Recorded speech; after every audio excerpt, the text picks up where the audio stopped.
తులసి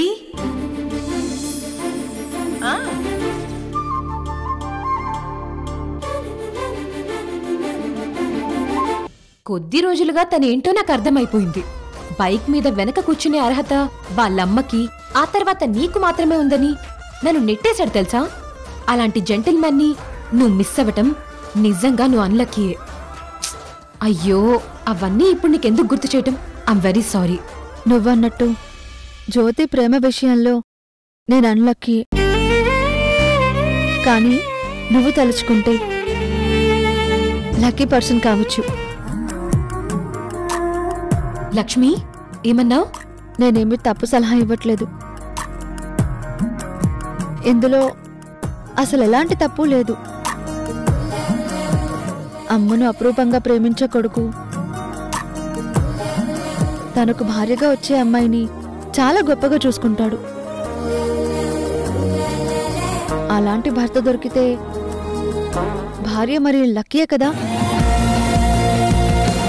వామ్మో, ఏంటిది? నా మనసులో ఏముందో అక్షరం ముక్క వదలకుండా చదివినట్టు ఇంత దగ్గరగా మాట్లాడుతుంది. రాణి, ఏం ఆలోచిస్తున్నావు? ఏం లేదు. జీవితంలో ప్రేమ అనేది ప్రతి ఒక్కరి మనసులో పుడుతుంది. కానీ ప్రతి ప్రేమ ఫలించదు. అంత మాత్రాన ఇక ఆ జీవితం ఆగిపోకూడదు. ప్రేమ విఫలమయ్యాక కూడా ఒక లైఫ్ ఉంటుంది. ఆ లైఫ్లో మళ్ళీ ఆశలు చిగురించాలి. జీవితం సంతోషంగా ఉండాలి. జ్యోతిరాదిత్య నన్ను పూర్తిగా మర్చిపోతున్నాడు. నేనున్న ఆ మనసులో నువ్వు స్థానం సంపాదించావంటే మీ ఇద్దరి జీవితం చాలా బాగుంటుంది. హలో హలో లక్ష్మి, లక్ష్మి, నువ్వేదో మాట్లాడతావని ఎక్స్పెక్ట్ చేస్తే కథను ఎక్కడికో తీసుకెళ్తున్నావు. ఇది మరీ బాగుంది. నిన్నేమనాలో నాకు అర్థం కావట్లేదు. నన్ను అనాల్సిందేముంది? నువ్వు చేయాల్సిందల్లా జ్యోతిరాదిత్యను ప్రేమించడమే. జ్యోతి నీ ప్రేమని యాక్సెప్ట్ చేయాలే కానీ నిన్ను చాలా బాగా చూసుకుంటాడు. జ్యోతి చాలా మంచోడు. మంచివాడే కానీ ప్రేమ అనేది ఒక్కసారి పుట్టి చచ్చిపోతుంది. మళ్ళీ చిగురించడం కష్టం కదా. కష్టమని నువ్వెందుకు డిసైడ్ అవుతున్నావు? లైఫ్లో ఎంతమంది మళ్ళీ ప్రేమలో పడలేదు, పెళ్లి చేసుకొని సంతోషంగా లేరు. నువ్వు జ్యోతిరాదిత్యను ప్రేమించు. తను నిన్ను యాక్సెప్ట్ చేస్తాడు. యాక్సెప్ట్ చేసేలా నడుచుకో ప్లీజ్. లక్ష్మి, లక్ష్మి, లక్ష్మి,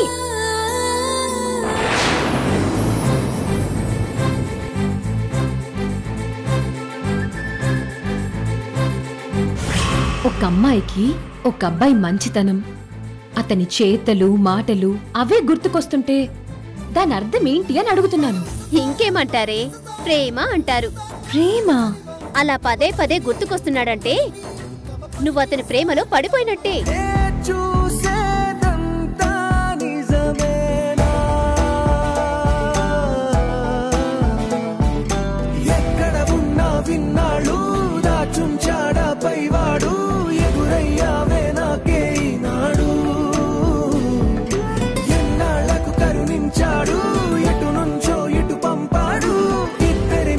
చోటుకి చేర్చాడు. ఇది నిజమేనా లేదా నేనేదో కలగంటున్నా. థ్యాంక్ యూ లక్ష్మి, నాకు చాలా కాన్ఫిడెన్స్ నిచ్చావు. Thank you so much.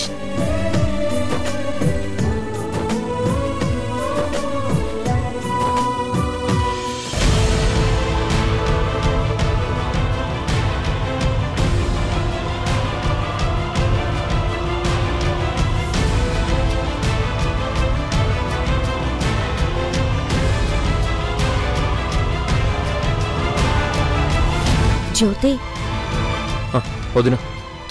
Lakshmi సీమంతానికి నువ్వు రావేమో అనుకుంటే నువ్వే మీ అమ్మని రిక్వెస్ట్ చేసుకొని మరీ ఇక్కడికి వచ్చావు.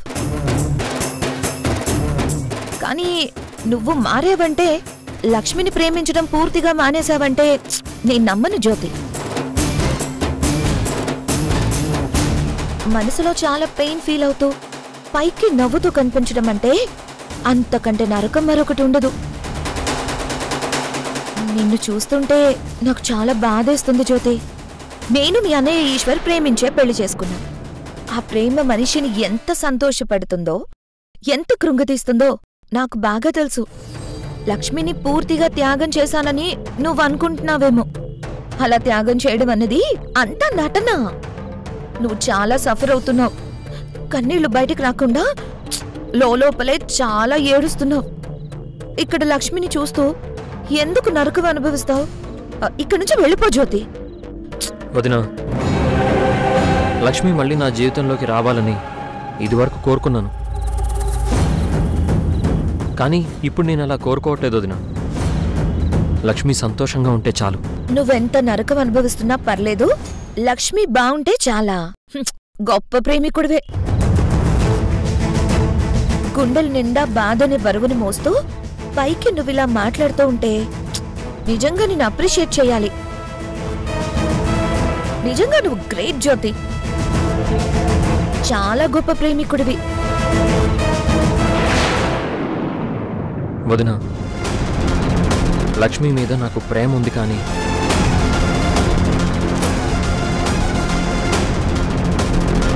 ఆ బాధ నన్ను ఎప్పుడూ గుచ్చి గాయం చేయట్లేదు. నేను చాలా ప్రశాంతంగా ఉన్నాను. నేనెప్పుడు నిన్ను మరిదిగానే కాదు, ఒక ఫ్రెండ్గా కూడా చూశాను. నీ బాధ నాకు అర్థమవుతుంది. ఇలాంటప్పుడు మీ ఫ్రెండ్ ఇచ్చే సలహాని నేను కూడా ఇస్తాను. కాసేపు లక్ష్మికి దూరంగా వెళ్ళు, లేదంటే లక్ష్మిని కాసేపు మర్చిపోవడానికి డ్రింక్ చేస్తావు. అలా డ్రింక్ చేయి, ఎవ్వరికీ అనుమానం రాకుండా. ఝాన్సీ,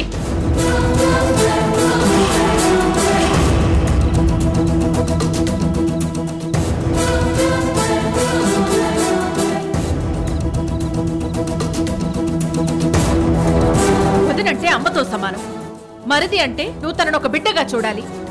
చెడు వ్యసనాలకు వెళితే దండించాలి, కానీ నువ్వే సలహా ఇస్తావా? చెడు వ్యసనాల నుంచి వాడిని బయటికి తీసుకురావడానికి ఇంట్లో వాళ్ళందరూ ఎన్నిసార్లు వాడికి నచ్చ చెప్పామో, నేనెన్నిసార్లు వాడితో మాట్లాడడమే మానేశానో నీకు తెలుసు కదా. అలాంటిది వాడిని చెడగొట్టాలని మనమే ప్రయత్నించడం ఎంత పెద్ద తప్పో నీకు అర్థం కావట్లేదా? వాళ్ళలో మార్పు చూసి సంతోషపడాలి, కానీ వాళ్ళలో నిజంగా మార్పు రాలేదని ఎందుకు అనుమానించడం? నిజానికి వాడు లోపల బాధపడుతున్నా మనకు అర్థమైనా దాని గురించి ప్రస్తావించి మళ్ళీ వాళ్ళు ఆశల్ని పెంచకూడదు. హలో అత్తయ్య గారు, తన మనసేంటో అడిగి తెలుసుకోవడం, తెలుసో తెలియకో ఒక సలహా ఇవ్వడం పెద్ద నేరమైనట్టు ఎందుకు మాట్లాడుతున్నారు? డ్రింక్ చేయడం ఇష్టం లేకపోతే జ్యోతి అటు వెళ్ళడు, అది తన ఇష్టం. నా వల్ల తనేం చెడిపోడు కదా. ఝాన్సీ, వదిన అంటే చాలా గౌరవమైన స్థానం. ఈ అమ్మ తర్వాత దండించే హక్కు కూడా నీకుంది. అలాంటి నువ్వు ఎంత బాధ్యతగా ఉండాలో ఆలోచించు. ఇంకెప్పుడు ఇలాంటి సలహాలు ఇవ్వకు. జ్యోతి, అవతల చాలా పనులున్నాయి, పదరా రా.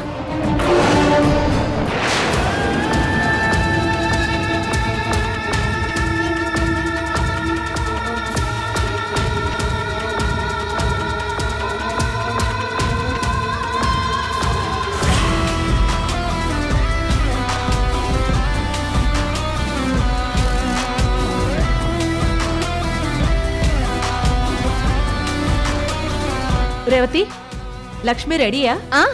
రెడీ అయిపోయింది అత్తయ్య. ఎంత అందంగా రెడీ అయినా ఈ సీమంతం ఆగిపోవాల్సిందే కదా. ఆగిపోయే సీమంతానికి చాలా ఎక్కువ హడావిడి జరుగుతోంది. గోవర్ధన్ అంకుల్ వచ్చే టైం అవుతుంది.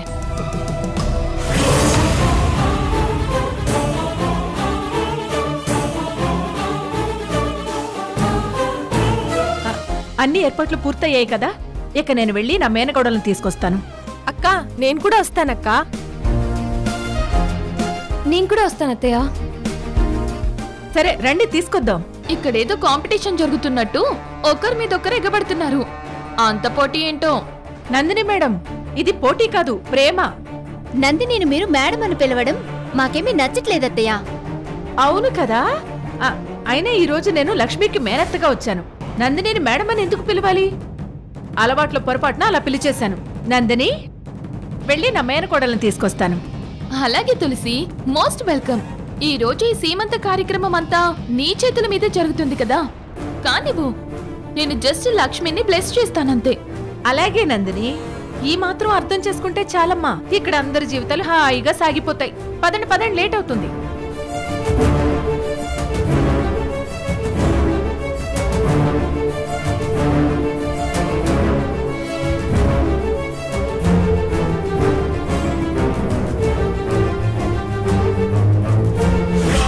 ఊగిసలాడే దీపంలా ఊగిసలాడే నీవు సందకనా ప్రాణం, నల్లని మబ్బును చుట్టిన చంద్రుడిలా చీకటి కమ్మెను నీ కబురందకనా లోకం, సుడిగాలిలో పడి లేచే పడవల్లే తడబడుతున్నా నీకోసం చుందే నా ప్రాణం. ఓ బుజ్జి తల్లి నా కోసం ఓ మాటైనా మాట్లాడే నా బుజ్జి తల్లి.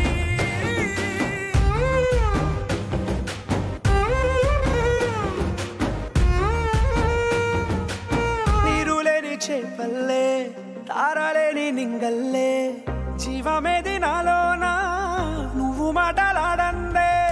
మళ్ళీ అళకొస్తానే కాళ్ళ ఏళ్ళ పడతానే లెంపలేసుకుంటానే ఇంక నిన్ను ఇడిపోనే. ఉప్పు నీటి ముప్పుని కూడా గొప్పగా దాటే కట్టుండే.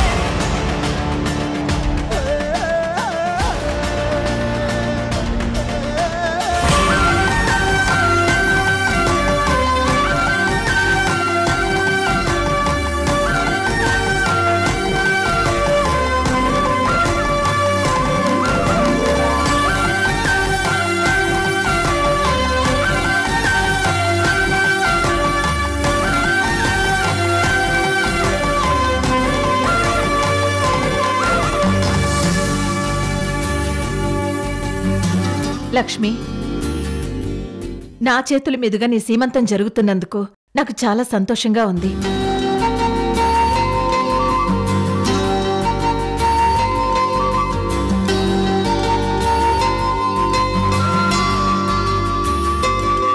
తులసి, నీ సంతోషం చూస్తుంటే నువ్వు మేనత్తగా జరిపిస్తున్నట్టు లేదు, ఒక అమ్మగా జరిపిస్తున్నట్టు ఫీల్ అవుతున్నావు.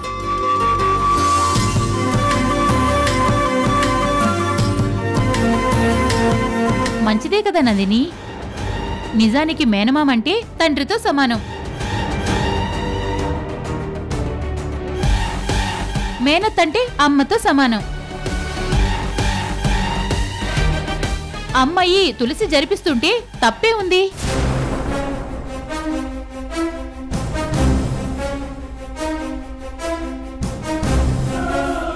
మమ్మీ, ఎప్పుడు లేంది ఈ మధ్య తులసమ్మను బానే సపోర్ట్ చేస్తున్నావు.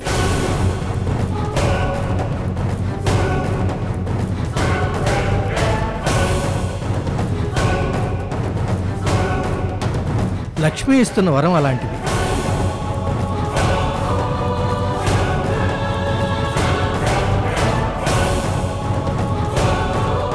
వరమేం డాడీ? సంజయ్, లక్ష్మి ఇంటికి వారసున్నో వారసురాలనో ఇవ్వబోతుంది కదా.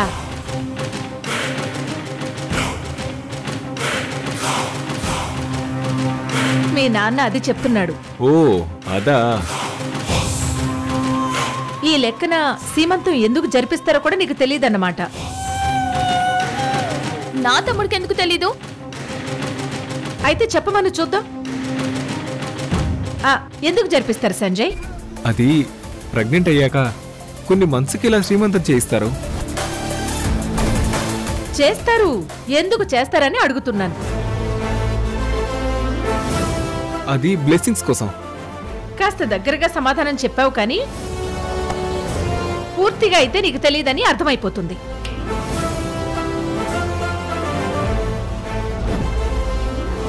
పెళ్ళైన ప్రతి ఆడపిల్ల అమ్మ వాళ్ళని కోరుకుంటుంది.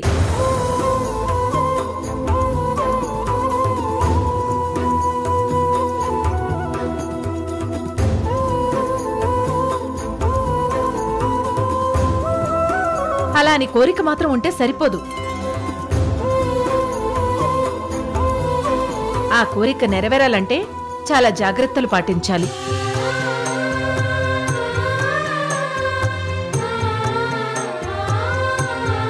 వాటితో పాటు ఆ దైవానుగ్రహం కూడా పొందాలి.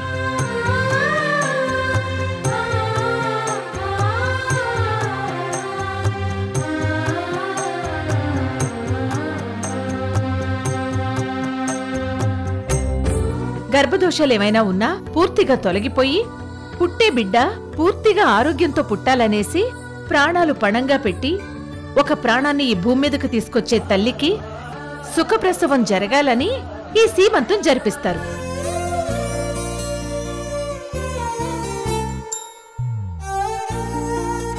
కడుపుతో ఉన్న భార్యని కళ్లల్లో పెట్టుకుని కాపాడాల్సిన బాధ్యత భర్తగా నీ మీద కూడా చాలా ఉంది.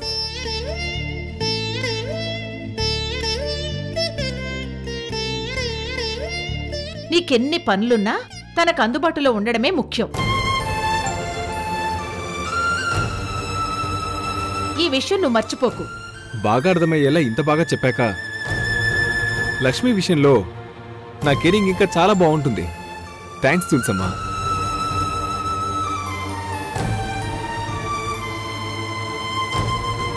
తులసి గారు, ముహూర్తం దగ్గర పడుతుందేమో, కార్యక్రమం మొదలు పెడదామా? అలాగే సుజాత గారు, మొదలు పెడదాం. పిన్ని, నువ్వెందుకు తొందరపడుతున్నావు? ముందు తులసి చేతుల మీదుగా కార్యక్రమం మొదలవ్వని. మేనత్తగా లక్ష్మికి గాజులు వేసి గంధం పూసి ఆశీర్వదించే అవకాశం తులసికిద్దాం. తులసి గారు, మొదలు పెట్టండి. ముందు నువ్వు ఆశీర్వదిస్తేనే లక్ష్మి చాలా సంతోషిస్తుంది.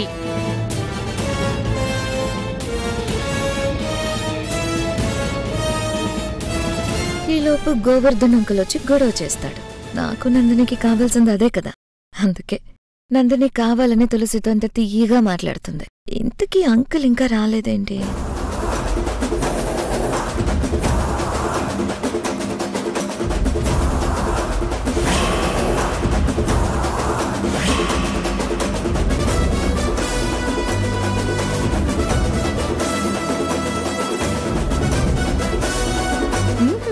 కరెక్ట్ టైంకి వచ్చారు అంకుల్. స్టార్ట్ చేయి తులసి, దుర్ముహూర్తం వచ్చేస్తుంది. శుభగడియల్లోనే లక్ష్మీ సీమంతం జరుగుతుంది.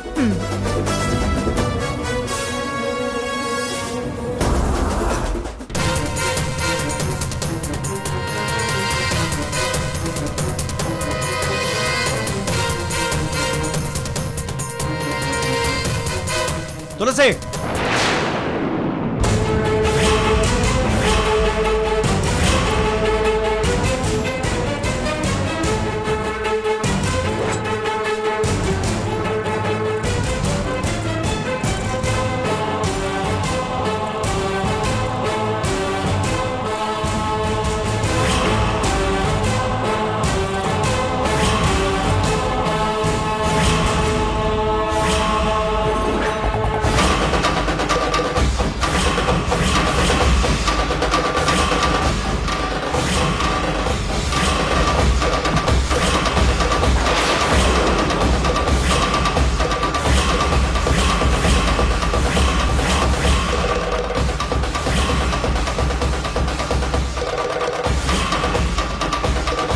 నా కూతురు సీమంతం జరిపించడానికి నువ్వెవరు?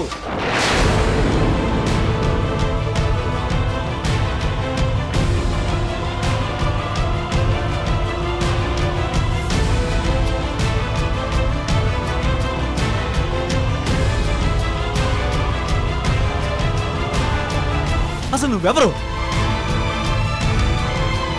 ఇంకా ఇక్కడే ఉన్నారండి, బయలుదేరి వెళ్ళండి. 2 చేతుల నిండా గాజులు వేసి గంధం పూసి అక్షింతలతో మనసారా ఆశీర్వదించి వెళతాము అంటున్నాను. అది కుదరదని చెప్తున్నాను కదా. కుదురుతుంది, రండి. మిమ్మల్ని ఎవరు ఇన్వైట్ చేశారు? ఇంకెవరు సార్, నేనే.